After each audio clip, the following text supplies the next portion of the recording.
Hola, ¿qué tal? Buenas noches a todos los que se van uniendo. Bueno, lo vi al doctor Jorge Martínez que se unió. Te envié una solicitud, Jorge, para que te puedas unir. Sin enviarme vos una a mí, y yo te acepto, así ya arrancamos los dos.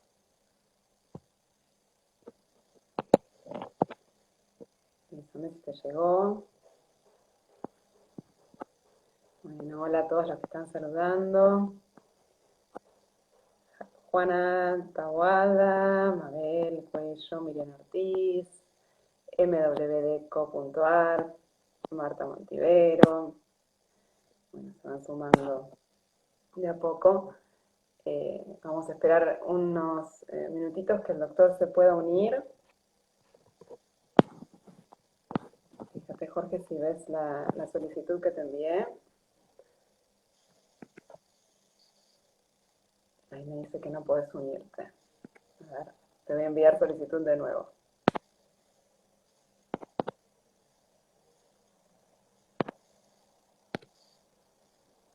Ahí te envié nuevamente. Envíame, si no, vos una invitación en una solicitud, así yo te puedo aceptar.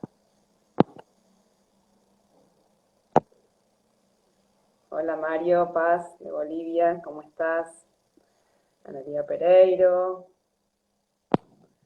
Bueno, gracias a todos los que se van uniendo. Ya en cuanto podamos conectarnos con el doctor, comenzamos con la charla del día de hoy, de alergias alimentarias.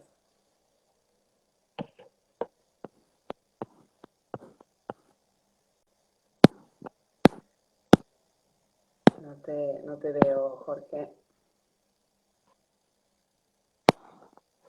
Escribime si querés por acá abajo, a ver si podés. Un abrazo, Mario. Bueno, mientras que esperamos que el doctor se pueda unir, o a ver si se comunica con nosotros. No, ahí me dice otra vez que no puede unirse. Bueno, volvemos a probar y cualquier cosa, si no corto el vivo y volvemos a conectarnos todos, a ver si de esa manera logramos que el doctor pueda conectarse. Voy a buscar otra vez y le voy a enviar nuevamente la solicitud. Si me estás escuchando, Jorge, si querés escribime a ver si vos pudiste enviar la solicitud. A mí no me llegó tu solicitud, yo te envié ya 2 o 3, no sé si te llegan. Me marca que no podés unirte, pero si podés escribirme acá abajo, así vemos si lo podemos solucionar y si no volvemos a conectar. Bueno, esperamos 2 segunditos a ver si el doctor se puede conectar. Mientras tanto también se siguen sumando muchas personas. Hoy vamos a hablar de alergias alimentarias, un tema que... Ahí está, hola Jorge. Ahí aparece el doctor.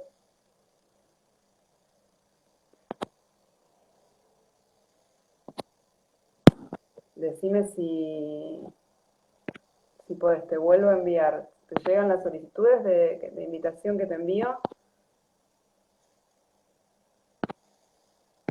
Ahí te envié nuevamente, Jorge.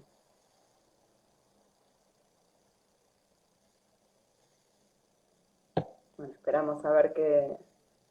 Contame, ¿me escuchan? ¿Me escuchan todos? Los que me pueden escuchar bien. Ya estoy con un problema de conexión yo y no me enteré, pero bueno, veo los saludos, veo que la gente se sigue uniendo, así que estimo que la conexión estará bien. Si podés, Jorge, escribime a ver si te llegan las solicitudes o si me has enviado vos, que yo todavía no la he recibido. Voy a volver a chequear, pero por acá no está. Y si no, envíamela de nuevo. Ah, perfecto, sí, escuchamos. Y Jorge, me decís que te llegan pero caducan. Bueno, te envío de nuevo. ¿Y vos no me podés enviar para que yo te acepte? ¿Me podés enviar la solicitud y yo te acepto también? Ahí te estoy enviando nuevamente. Bueno, entre todos lo vamos a solucionar. Estamos todos ahí con vos, Jorge, para que te conectes. Mabel dice que a lo mejor por ahí no hay mucha señal, pero bueno, ya lo vamos a lograr. Bueno, les contaba que hoy vamos a hablar de alergia alimentaria, como habrán visto que fuimos hablando esta semana, que fuimos subiendo las historias. Recién subimos una publicación del doctor Pablo Lulitel que habló sobre alergia al huevo, que es muy interesante, da algunos consejos que son muy útiles. Bueno, y hoy vamos a hablar con el doctor Jorge Martínez, que él es médico pediatra, es especialista en alergia, es director del Comité Científico de Pediatría de la Asociación Argentina de Alergia e Inmunología Clínica, y tiene mucha experiencia en el tema, así que va a ser un placer escucharlo en cuanto podamos comunicarnos. No, ahí dice que no puede unirse. ¿Me invitas? Sí, te invito de nuevo. Ahí voy, ¿eh?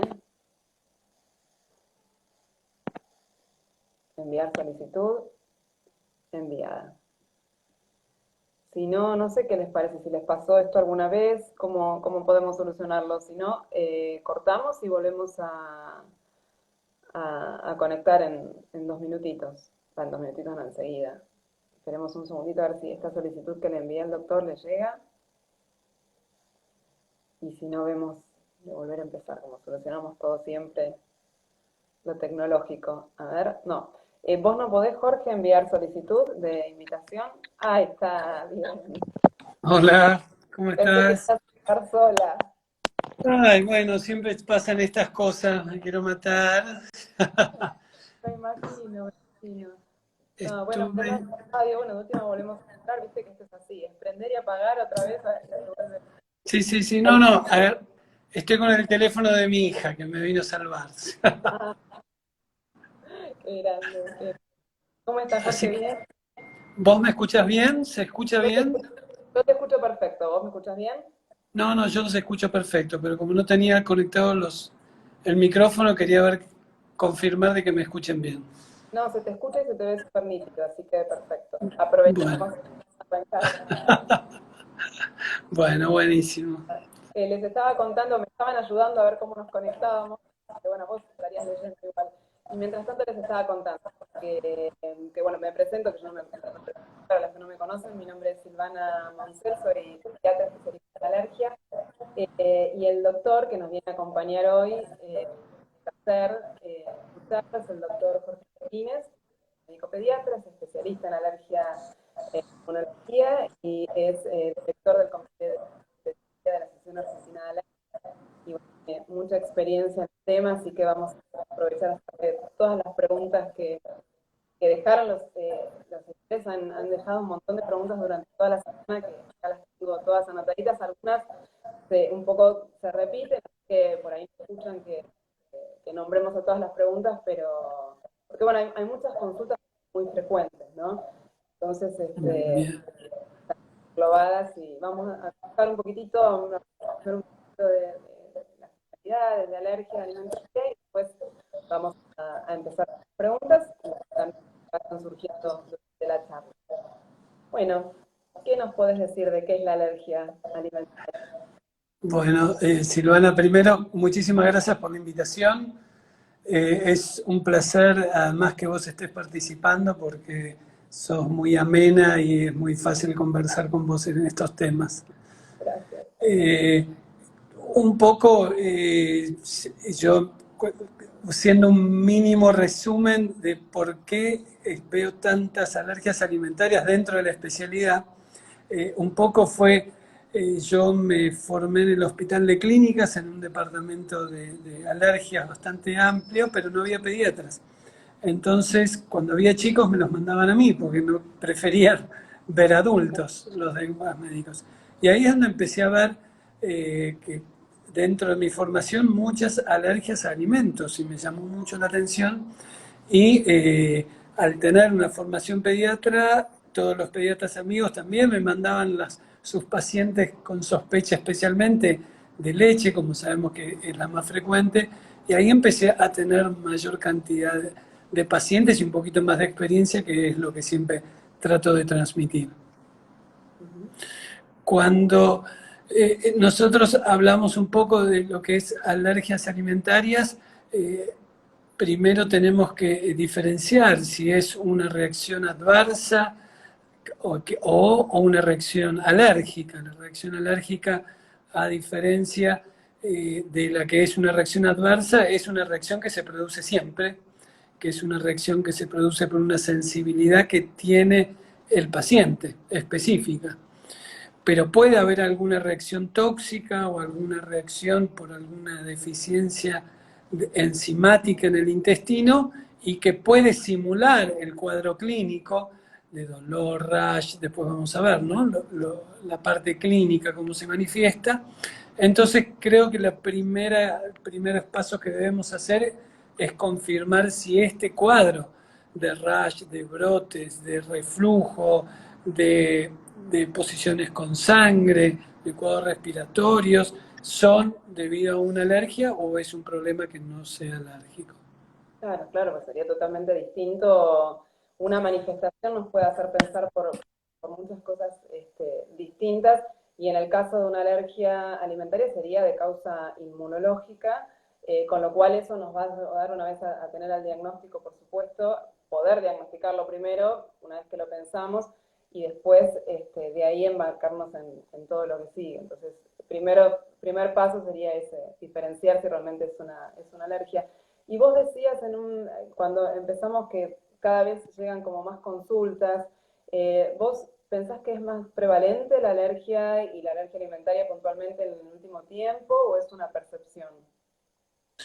Bueno, creo que, y está descrito que hay aumento de incidencia en todas las alergias a nivel mundial, y las alergias alimentarias es una de estas y lo vemos en aumento. Quizás hace 10, 15 años, cuando empezamos con esto con más insistencia, en algún momento puede haber algún sobrediagnóstico, y eso es importante nosotros por eso confirmar el diagnóstico, pero sí hay más exposición de alergias. Las alergias alimentarias pueden ser leves, pueden ser moderadas o graves, por suerte la mayoría son entre leves y moderadas, entonces muchos pacientes lo van resolviendo bueno, de forma engorrosa, ¿no?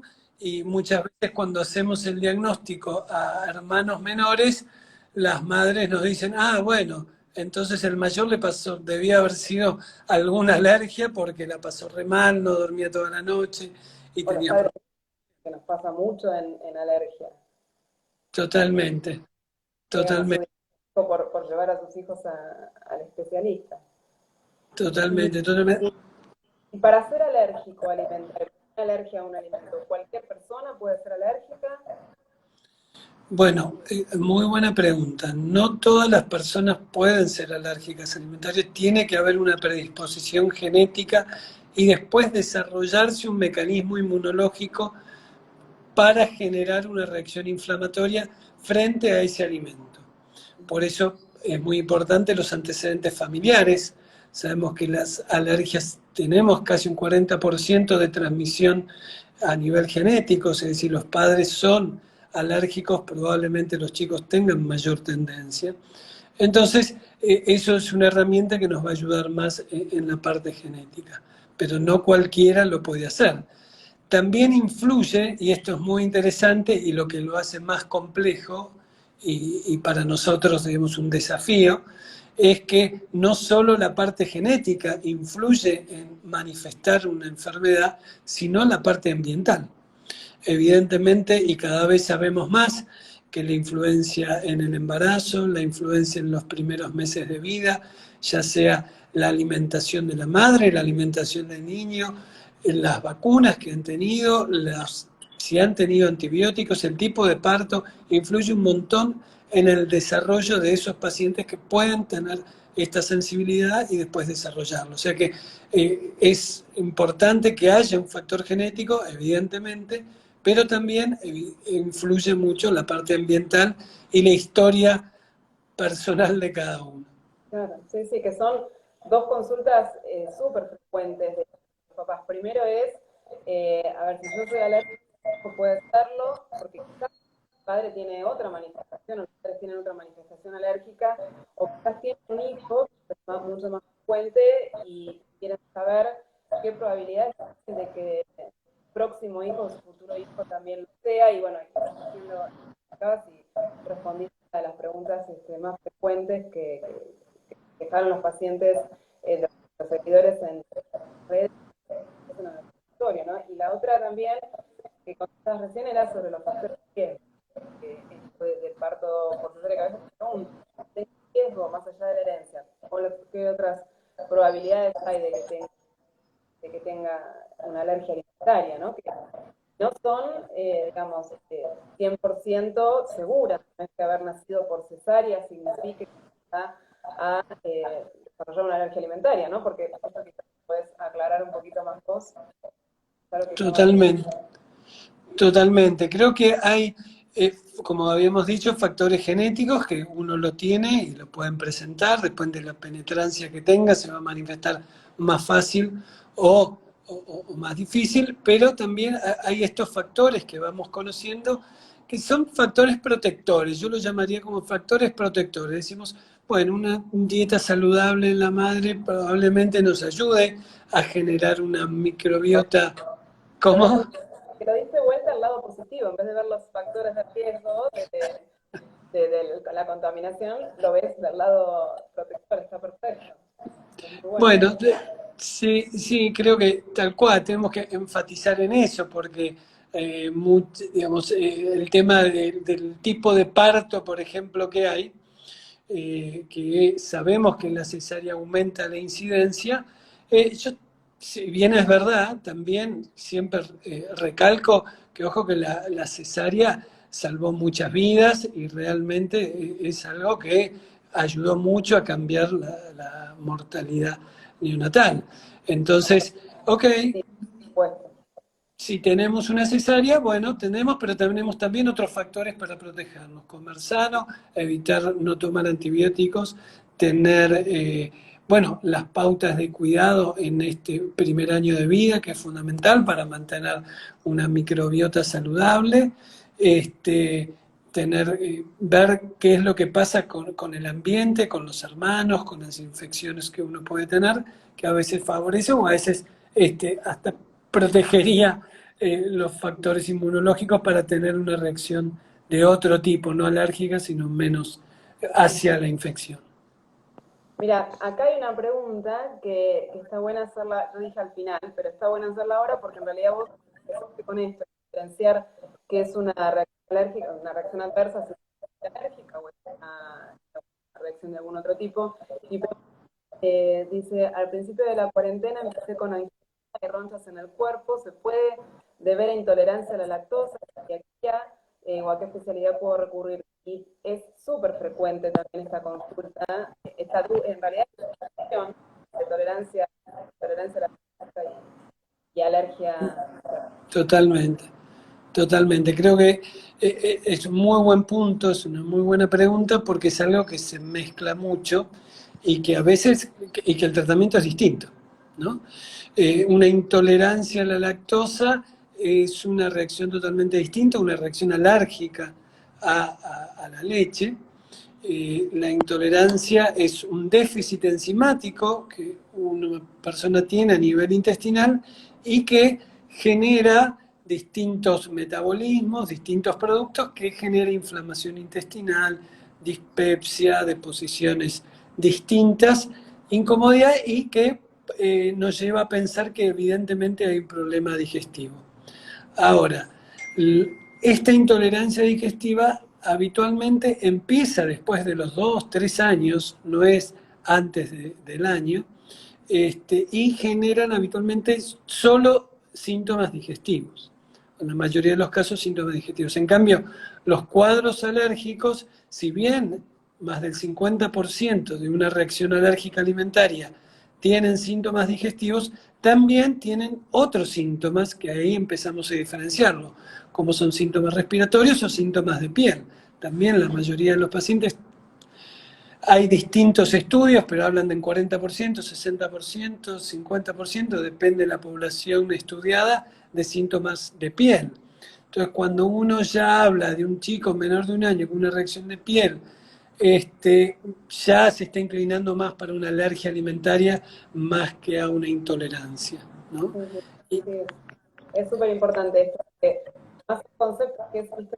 Tolerancia a la proteína, o todos tener los conceptos claros, los conceptos claros que obviamente son los que podamos decir nosotros, es súper importante fundamentalmente el pronóstico, el tratamiento, todo es totalmente distinto.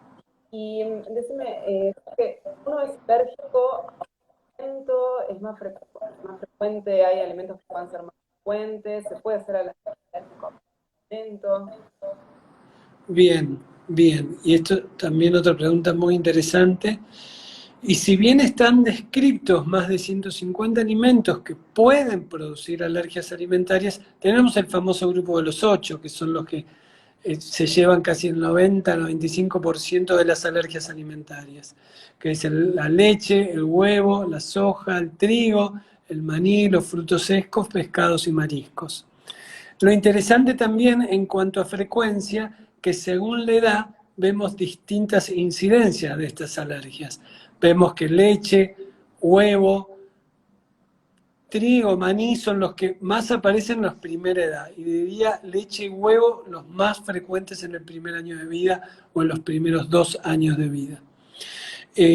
Por suerte la mayoría son totalmente, digamos, van desarrollando tolerancia a medida que van generando inmunidad y con los años van generando tolerancia, y otros cuadros como lo que es alergia a maní, alergia a pescado, mariscos, habitualmente aparecen un poco de mayor edad y se mantienen más tiempo en la vida, ¿no?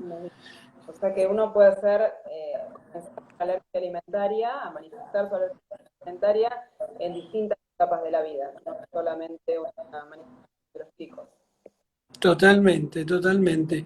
Es un cuadro predominantemente en los chicos, pero en los adultos lo pueden llegar a tener y a veces no tienen el umbral más amplio de cuadros de anafilaxia severa, pero sí a veces estas urticarias medias inexplicables aparecen con una sensibilidad a un alimento que antes toleraban. Eso puede pasar. Sí. Y Y, pues, y no, no, que me comentabas y quería también remarcarlo, esto de que no es solo un alimento el cual uno puede tener alergias alimentarias. Y esto vemos cada vez más, que se van mezclando las alergias y cuando uno hace un tratamiento, que el tratamiento, la herramienta que tenemos nosotros es la dieta de exclusión de ese alimento hasta que se genere tolerancia, a veces no es tan efectiva y muchas veces no es tan efectiva porque se va mezclando algún otro alimento que genera alergia y no llega a resolver totalmente los síntomas. Especialmente primer año de vida, los primeros 2 años de vida, leche y huevo son los que más complican y en otra frecuencia sería el trigo y el maní, que cada vez lo estamos viendo más. y no sé, seguramente que te pasa porque es algo que mucha incertidumbre y mucha preocupación, porque realmente, bueno, ya vamos a hablar un poco del diagnóstico, del tratamiento, pero digamos, estas alergias, cuando son en los chicos, curan, resuelven, a qué edad, es lo mismo para todos los pacientes, para todos los alimentos. Bien, Eh, acá no me quiero meter en profundidad en temas muy científicos, pero sí habría que diferenciar un poquitito, especialmente en las alergias. Si ya sabemos que hay una alergia alimentaria, se dividen en dos, unas que son mediadas por IgE, por una proteína que la podemos detectar, y otras que no son mediadas por IgE o mediadas por células. ¿Por qué tengo que definir esto? Porque tienen dos pronósticos distintos, especialmente las que están mediadas por la proteína de la IgE, habitualmente tienen una tolerancia menor y se mantienen mayor tiempo en la edad y probablemente generan tolerancia a partir de los 4 o 6 años en adelante. Ya el 90% de los chicos probablemente a los 6 años generen tolerancia. Hay otro tipo de alergias que no son mediadas por IgE que habitualmente resuelven mucho más rápido. Habitualmente al año, año y medio ya la mayoría de estos pacientes lo van resolviendo. Por eso es importante el diagnóstico. Y entonces vos señalabas que hay dos caminos distintos por los cuales el paciente puede llegar a tener estas manifestaciones de alergia alimentaria. Y eso también es importante porque las manifestaciones que el paciente presenta son distintas, ¿no?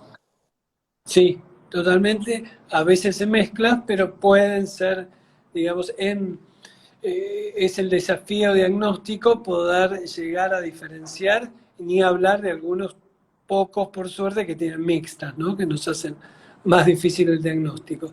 Pero habitualmente los pacientes que tienen una alergia mediada por células tienen más cuadros de proctocolitis o enterorragias o deposiciones mucosas, síntomas más digestivos. Y los pacientes que tienen una alergia a proteína mediada por IgE habitualmente tienen síntomas más sistémicos. ¿Y que me refiero a sistémicos? Es que tienen síntomas cutáneos, que tienen síntomas respiratorios, pueden tener edema de labios, de párpados, digamos, otro tipo de intensidad en los síntomas. Sí, y esto es importante porque lo que nos estás diciendo es que no todos los pacientes son iguales, y eso es sumamente importante. Varias charlas empiezan así, las que yo tengo. Cada paciente es un mundo a pesar de que tenga el mismo tipo de alergia, aunque sea mediada por IgE o sea mediada por células y a distintos alimentos. Por eso digamos, creo que es donde hacia vamos, ¿no? Hacia allá Claro. vamos, a la medicina personalizada. Y esto es un ejemplo fundamental. Por eso no estoy muy de acuerdo en las indicaciones globales y en las dietas de exclusión globales, porque cada chico tiene un nivel de sensibilidad distinto y sabemos que nuestras dietas de exclusión pueden ser complicadas, muy complicadas para lo que es la nutrición del chico y para la calidad de vida del niño y de la familia y toda la familia que tienen esta patología. Entonces, hacer la dieta de exclusión totalmente estricta está indicada para muchos pacientes, pero algunos otros pacientes pueden generar algún tipo de tolerancia que mejora su calidad de vida. Totalmente, sí. Y decime, y hay algunos, que estamos hablando de los síntomas y las manifestaciones, hay algunos síntomas que vos le decís a tus pacientes, no, hay que tener alarmas si pasa tal cual síntoma. Sí, sí. Nosotros por los síntomas podemos suponer el tipo de alergia que tienen y las podemos clasificar en severas, moderas y graves. Obviamente si tienen más de 2 órganos tomados, si hay cuadro digestivo y de piel o respiratorio, los 3 o ambos, suponemos que son cuadros más severos y tenemos que estar más atentos y tenemos que darle un plan de tratamiento para emergencias. La realidad es que tampoco podemos ser taxativos porque por más de que tenga síntomas leves, un chico puede hacer un cuadro de anafilaxia, o sea, un cuadro más severo, entonces tenemos que explicarle los factores de riesgos a todos nuestros pacientes. Si el paciente presenta urticaria de aparición muy rápida, o edema de labios, o picazón, o vómitos seguidos de la ingesta, son síntomas de alarma importantes y hay que actuar rápidamente. Y vos hablabas en un principio, mencionaste a la microbiota, la importancia de la microbiota, que es un tema para nosotros los médicos que venimos los últimos años estudiando, conociendo cada y para contar porque es un tema que es importante para los pacientes alérgicos, entonces me parece que estaría bueno que vos cuentes un poquitito de qué se trata, en qué influyen enfermedades alérgicas, podría ser beneficioso tomar alguna pauta en alguna enfermedad, tanto a nivel preventivo como no. Seguramente los pacientes lo que más necesitan hablar es de probióticos, prebióticos, pero bueno, sos experto también en el tema, te voy a preguntar para que... Bueno, gracias, Silvana. Creo que estamos conociendo, digamos, creo que es un universo que se está conociendo muy interesante y en el que tiene aplicaciones directas en nuestras patologías de todos los días, en los cuadros alérgicos, especialmente en las alergias alimentarias. Cuando nosotros hablamos un poco de microbiota, hablamos de todo lo que son los organismos, los más importantes y lo que más enfocamos en la parte intestinal. Hablamos de la microbiota intestinal. Y son todos los gérmenes, bacterias que tenemos en el intestino. Esto se va formando y se va formando desde la panza, desde que el bebé está dentro de la panza de la mamá, hasta los famosos 1000 días, que estamos hablando de los 3 años de edad. O sea que nosotros realmente podemos influir en qué microbiota nosotros vamos a tener, y esto va a estar dado, como habíamos dicho, si recibe o no antibiótico, porque sabemos que eso va a afectar las bacterias que tenemos, el tipo de nutrición que tenemos, sabemos que cuanto más diversa sea nuestra alimentación, más diversa va a ser nuestra microbiota, o sea, más diversas van a ser nuestras bacterias dentro del intestino, y al tener más diversidad, van acá, digamos, el objetivo de esto, van a generar una tolerancia, una inmunidad mucho más estable. ¿Esto qué quiere decir? Que nuestros pacientes que tienen predisposición van a estar más protegidos porque una microbiota sana va a favorecer que nuestro sistema inmunológico haga una interacción con los alimentos mucho más saludables y sin generar alergias y sin generar cuadros inflamatorios. Esto se está estudiando, se está viendo con probióticos, con prebióticos, simbióticos, agregados a alimentos, no agregados a alimentos, agregados a algún antibiótico si uno lo tiene que tomar para protegerlo, cuántos duran. Hay un mix de probióticos o probióticos solo. Realmente estamos en un universo totalmente nuevo y probablemente en los próximos años podamos dar una indicación precisa para poder ayudar un poquito más. Sí, que digamos que todo lo que estás hablando pueden prevenir, ¿no? Las alergias alimentarias. Un poco todo esto que vos decís al no debido de antibióticos, parto eh, versus cesárea, los probióticos, los prebióticos las embarazadas, que son todas que están viendo y están, pero bueno, es prometedor y nos quedan años para seguir aprendiendo y viendo. Y otra cosa que siempre me preguntan, a vos también, y es algo que también ha sido probado en estudios, y en el caso de tener un hijo que haya tenido alergia alimentaria y la mamá está embarazada, y pensar, bueno, ¿qué leche le puedo dar? ¿Sirve que le dé leche? ¿Cómo lo voy a tener que alimentar? ¿Y vos qué dirías? Buena pregunta, porque hay que hacer medicina basada en la evidencia. Entonces nuestras recomendaciones tienen que ser, tenemos muchas, digamos, muchas hipótesis que pueden ayudar, pero realmente si nos apoyamos en todas las publicaciones para poder dar datos más seguros, hay dos cosas que a mí me llaman la atención y que lo comento cada vez que me consultan por este tema. Uno, si el paciente anterior o hay antecedentes en la familia de dermatitis atópica, sí está considerado dar probióticos en el último trimestre a las madres. Esto es, hay que ajustar a ver qué tipo de probiótico, cuánto tiempo, y muchas veces hasta se prolonga los primeros 3 meses de vida del bebé. Pero puntualmente en alergias que han tenido dermatitis atópicas.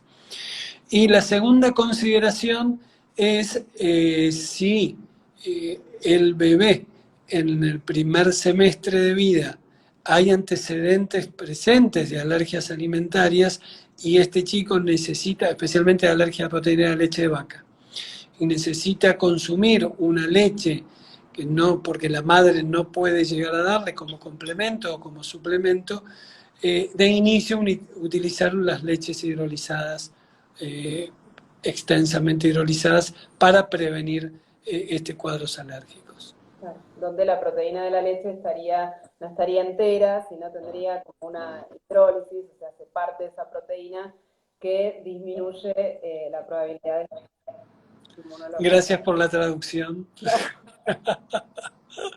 pero es verdad. voy aprendiendo mientras hablas, entonces voy ayudando. Bueno, y sí, esto es súper importante como pediatras, que siempre lo que primero recalcamos, porque es súper importante y el factor más protector de todos es ya, ¿no? O sea, vos bien lo explicaste, cuando hay razón que no se puede y que hay que complementar. La primera y única indicación es la lactancia materna.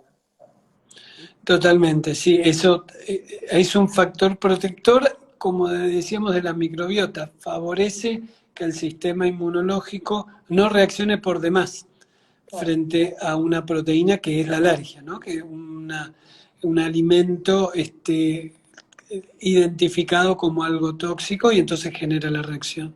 O sea que el pecho es fundamental.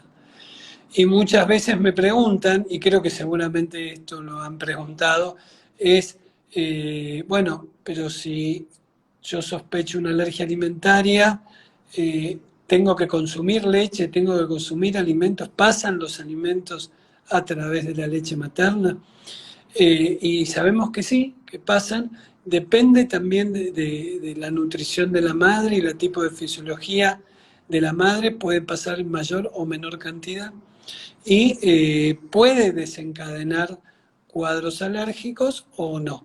Digamos, eso es algo que hay que estudiar, pero sí, eh, por eso cuando indicamos una dieta de exclusión, también tenemos que hablar con la madre para que, si está dando pecho, que no consuma el alimento que nosotros sospechamos que puede generar alergia. claro, claro. Y también va a depender eh, un poco los tipos de manifestaciones que tengan los pacientes, la sensibilidad que tengan y la manifestación que tengan. A veces los medios pueden llegar a tener más o menos cantidad, ¿no? de proteínas no mediados, y eso también va a influir, porque volvemos a lo que hablábamos. Entonces, por ahí hay pacientes que son amamantados y a los 6 meses, cuando producen los lácteos, recién empiezan los síntomas, y la gran pregunta es: ¿pero yo con lácteos eh, hasta recién? ¿Y cómo puede ser? Ahora es una gran duda y explica todo esto también. Exactamente, totalmente. Es un dato muy importante a tener porque se conjuga entre el tipo de alergia alimentaria que tiene cada bebé con el grado de pasaje a nivel de lo que es lactancia, más el grado de sensibilidad de cada paciente. Hay Claro, pacientes que pueden tolerar una mínima cantidad y otros que no. Entonces ahí aparecen, bueno, la investigación que tenemos que hacer nosotros. sí. Y todo esto que venimos hablando es todo lo que hacemos en el consultorio, que nos lleva al diagnóstico, ¿no? Porque digamos que es lo más importante del diagnóstico, es escuchar a los padres y que ellos nos cuenten, y todo lo que vos viniste diciendo es lo que nos va orientando a nosotros a pensar qué alimento puede ser, en qué mecanismo patológico puede tener, para después pensar y a partir de eso también seguir viendo esos estudios diagnósticos que pueda haber. Y creo que es una, si considerás, pero es tan importante esta etapa del diagnóstico, por esto que estábamos hablando en un principio, sobre diagnóstico que a veces uno ve, que esto hace llegamos a ver déficits nutricionales o alteraciones de rendimiento Totalmente. por dietas restrictivas, o el diagnóstico que llevan a la vida del paciente, ¿no? Y a nosotros como alergistas nos preguntan mucho, nos consultan mucho las pruebas de alergia, y es una gran duda y también es un gran temor de los padres de enfrentar a estas pruebas. Sí, hablando un poco del diagnóstico y de cómo hacer el diagnóstico, cómo poder confirmar el diagnóstico, tenemos varias herramientas que tenemos y las podemos utilizar o todas juntas o algunas, depende de cada paciente, pero una de las herramientas como diagnóstico Sí, clave. clave sería lo que es el desafío. el desafío de las pruebas de exclusión, de hacer 4 semanas de exclusión del alimento que nosotros sospechamos y después la reintroducción. Esto, digamos, nos ayuda un montón a sospechas o cuadros que dudamos de algún alergeno, bueno, hacer esas 4 semanas de exclusión y con la reintroducción para confirmar el diagnóstico.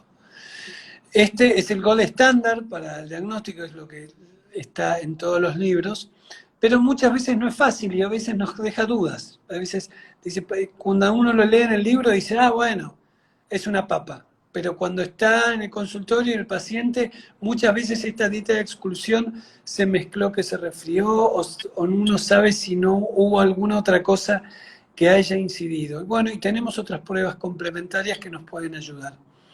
Tenemos las pruebas in vivo, que son las pruebas cutáneas, que es lo que le llamamos prick test o test cutáneo, y que lo podemos hacer desde muy chiquitos, desde cuando los chicos presentan síntomas, nosotros podemos hacer pruebas. De hecho, podemos hacer 5 o 6 años, ¿a qué edad? 5 o 6 años, 5 o 6 meses, y hasta tenemos hechos en pacientes prematuros también prick test en la espalda. Obviamente que necesitamos experiencia en los más chiquitos porque las pieles son muy sensibles, pero realmente, y esto siempre los trato de convencer a los padres, que es un test que realmente tiene un valor predictivo positivo de más del 90%, o sea que nos ayuda un montón con todas las medidas, ¿no?, tomadas haciendo un buen prick test, y que es muy poco invasivo, muy poco invasivo. Cuando vienen a hacer las pruebas vienen con mucho miedo los papás, y cuando terminan de hacer las pruebas, pero el 100% de los pacientes te dirían a vos también, ah, ¿era eso nada más? Era eso, porque realmente es muy poco invasivo y nos da mucha información. Eso es importante transmitir. ¿Qué información nos da? ¿Para qué nos sirve? ¿Para qué lo hace? Totalmente. Ahí podemos, claro, confirmar el diagnóstico, podemos agregar algún alimento que nosotros sospechamos que podía ser y ahí aparece y nos ayuda un montón en indicar la dieta. Nos sirve también esta herramienta para ver cómo evoluciona, cuándo está listo ese paciente para generar un desafío para ver si ya toleró. Podés, haciéndole nada más que el prick test, que se mide una pápula que genera el prick, y esto lo podemos valorar midiéndolo y podemos ir viendo cómo va generando tolerancia y modulando. Y si además quedara alguna duda, también podemos utilizar lo que son los métodos in vitro, o sea, con un análisis de sangre, ir a buscar esa proteína específica a cierto alimento en el cual también nos confirma el diagnóstico. Muchas veces con estas 3 herramientas nos acercamos muchísimo al diagnóstico y podemos indicar una dieta específica. También, perdón, cortame si hablo porque no paro de hablar con este tema. Seguí, te escuchamos. Hay otros métodos que no está tan estandarizado, que son las pruebas de parche o APT. Estas pruebas de parche son más complicadas hacerlas, no están estandarizadas, pero también nos puede dar algún tipo de información, especialmente en las alergias no mediadas por IgE, que a veces no sabemos exactamente cómo encuadrarlas y esto nos puede ayudar en el diagnóstico. No tienen el mismo peso científico que las otras 3 anteriores, pero nos puede ayudar bastante también. Tal cual. No, iba a decir esto, que son distintas herramientas que, bueno, uno especialista evalúa, dependiendo de cada paciente, cuál nos puede ayudar para ese diagnóstico, y no son necesariamente todas que uno tiene que hacer, y hay que saber, ¿no?, por supuesto, cuando piensa y son necesarias. Y lo que te iba a decir, vamos a hablar un poquito del tratamiento, porque no nos va quedando mucho tiempo y quisiera que respondamos un poco todas las preguntas que han dejado y que también nos están dejando ahora en vivo. Bueno, hablamos del tratamiento, ¿te parezca? Bien, el tratamiento, la herramienta es la dieta de exclusión. Nosotros sabemos que las alergias alimentarias, leche, huevo, soja, trigo, son alergias que van generando tolerancia, en algún momento nuestros pacientes van a tolerarlo, entonces tenemos que hacer la dieta de exclusión de no exponerlos a esos alergenos para no tener los síntomas y después enfrentarlos cuando ya estén inmunológicamente más maduros para generar esta tolerancia. Esta dieta de exclusión tenemos que tener mucho cuidado, no solo en la proteína, especialmente bueno, en lo que es la leche y en el huevo, que puede estar en muchos tipos de comidas, tenemos que fijarnos específicamente, vamos a tener que tener, lo ideal es trabajar en equipo con un nutricionista que nos ayude a generar una dieta para no tener déficits nutricionales y tenemos que aprender a leer las etiquetas, tenemos que empezar a leer qué alimentos puede contener en otros tipos de comidas, especialmente las que son más procesadas, para que no se meta el alergeno ahí sin darnos cuenta y van generando reacciones que no sabemos cómo manejarlas. Entonces, manteniendo... Es muy fácil decirlo y plantearlo, pero hacerlo no es simple. No es simple y lleva un camino bastante largo para todas las familias por todo esto que estás diciendo. Porque podés ingerir esa proteína de maneras distintas, ¿no? Totalmente, cuando nosotros hacemos la prueba de dieta de exclusión de 4 semanas, a veces la extendemos un poco más, porque las primeras 2 semanas fue de aprendizaje a hacer esa dieta. Entonces a veces necesitamos un poquito más de tiempo y sí creo que un apoyo con un nutricionista nos ayuda a nosotros para darle más información y más contención a la familia, porque no es fácil, es verdad que no es nada fácil. Y hay que estar actualizándose todo el tiempo. Sí, tal cual, tal cual. Y además porque, bueno, las proteínas no solamente están en los alimentos, también pueden estar en medicamentos, en útiles escolares, en una variedad de lugares.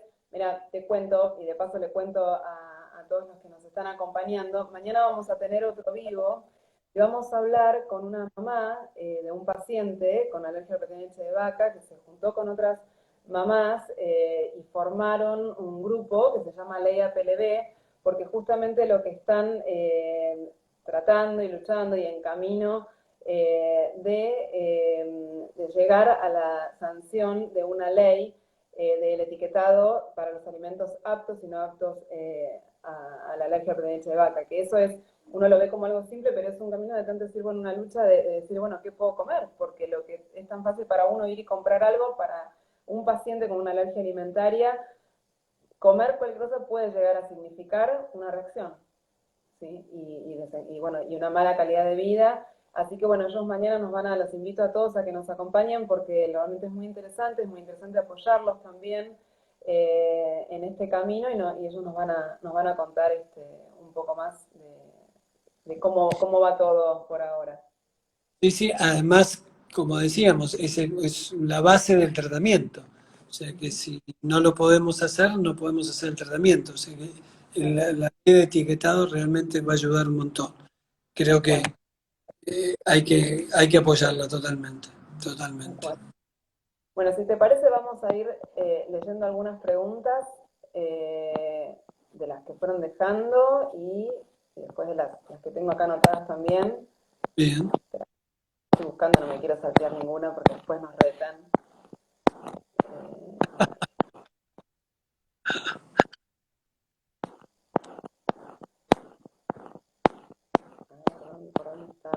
Bueno, mientras que las busco, había una que me acuerdo, que preguntaba sobre la alergia a los alimentos y las vacunas. Así que si querés ir hablando de ese gran tema mientras que yo voy buscando las preguntas. Sí, sí, es un muy buen tema. Porque hay algunas vacunas que pueden tener algún contenido o residuo de proteína de leche de vaca.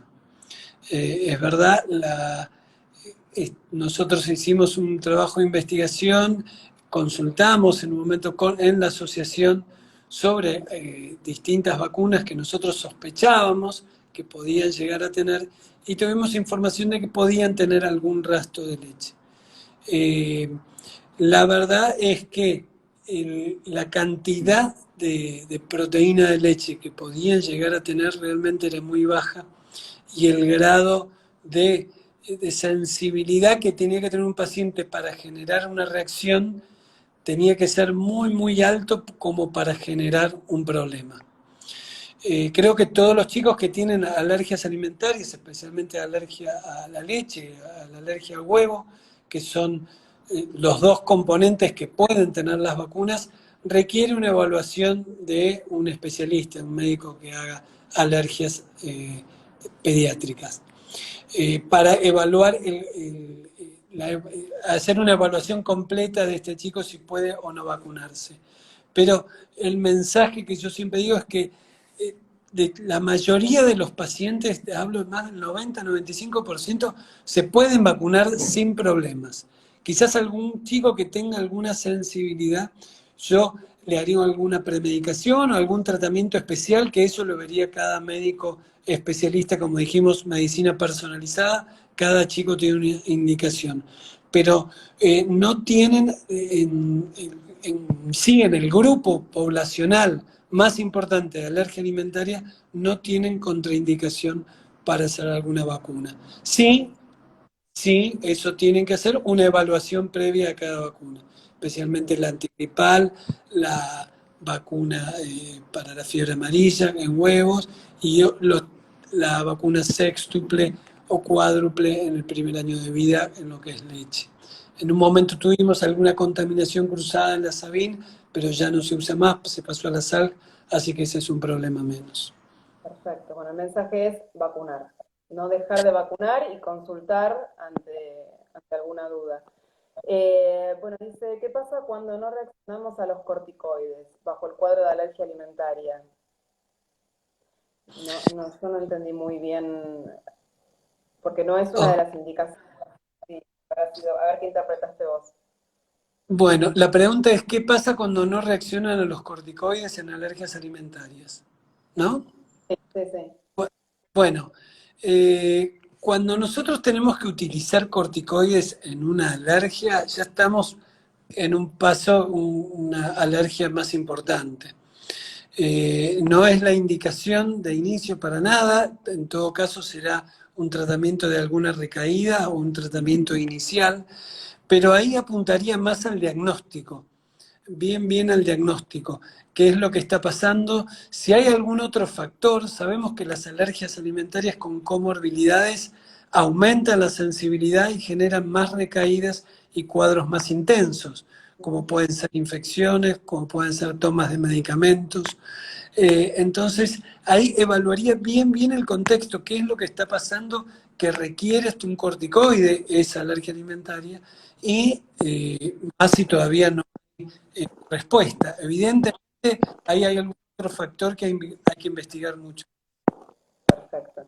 Mira, nos quedan 4 minutitos, así que no quiero que se nos Ok, corte. Vamos a hacer dos así tipo ping-pong, rapiditas para que, bueno, dale. acá está las vacunas que había visto. Después dice, celíaco, alerta a la proteína de leche, huevo y demás alergias ya hace 2 años. ¿Debe repetir el test para saber si ya tolera alguno de estos productos? Hace 2 años que está con alergia, está haciendo la dieta de exclusión, no tuvo recaídas.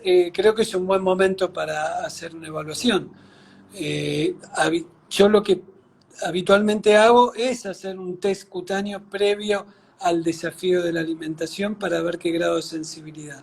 A veces, y aclaro, para que sepan que a veces da igual positivo o alguna sensibilidad, y si es menor, igual hacemos el desafío. Perfecto. Y la última que dice, ¿puede ser que el girasol en semilla cause alergia alimentaria y el aceite de girasol? Bueno, todo lo que es semillas oleaginosas pueden generar algún tipo de alergia. No es lo más frecuente, no es lo más frecuente por lejos, no es lo más frecuente. Puede llegar a ver y ahí sí requieren estudios un poco más profundos. Y habitualmente ahí quizás utilizamos lo que se llama prick to prick, que son pruebas directamente con el alimento que uno sospecha, que nos da un poco más grado de certeza en el diagnóstico, porque cuando los alergenos no son los habituales, no tenemos las herramientas estandarizadas que podemos comprar en un comercio como para hacer las pruebas. Y ahí es donde recurrimos a estas pruebas que existen y que tienen muy, muy buena sensibilidad y eventualmente algún test de parche. Perfecto. Bueno, Jorge, no, antes que se nos corte, en cualquier momento nos volvemos a ver si querés y seguimos Bueno, contestando todas estas preguntas y hablando, porque la verdad es que hay mucho para hablar del tema. ¿Te gustaría cerrar con algún mensaje, con algo que quieras decir? bien. Bueno, Silvana, primero, gracias otra vez por invitarnos para hablar de este tema, para proponer este tema y podamos hablar y debatir y que se pueda preguntar. Me parece muy interesante porque hay muchos mitos y cosas, digamos, que pueden llegar a confundir. Estuvo bueno diferenciar lo que es intolerancia de lactosa a la alergia de la leche, los factores protectores que realmente existen para protegernos de alergias alimentarias en aquellos pacientes que hay una carga genética importante, que darle un pronóstico bueno, que la mayoría de las alergias alimentarias generan tolerancia, y con este apoyo que hace Fundaler sobre la ley del etiquetado también es muy importante porque va a ayudar un montón de familias a mejorar su calidad de vida, que está bastante deteriorada en cuadros severos. Y qué tan difícil es, sí. Bueno, mil gracias, gracias a todos por los que nos acompañaron y los esperamos mañana para charlar con una familia, con una mamá de un paciente con alergia a leche de vaca para que nos cuente su experiencia y nos cuente qué está pasando con esto de la ley del etiquetado, que es muy importante. Bueno, gracias Jorge, un saludo para No, todos, nos vemos la próxima. ganas, gracias por participar. Chao. Chao, chao.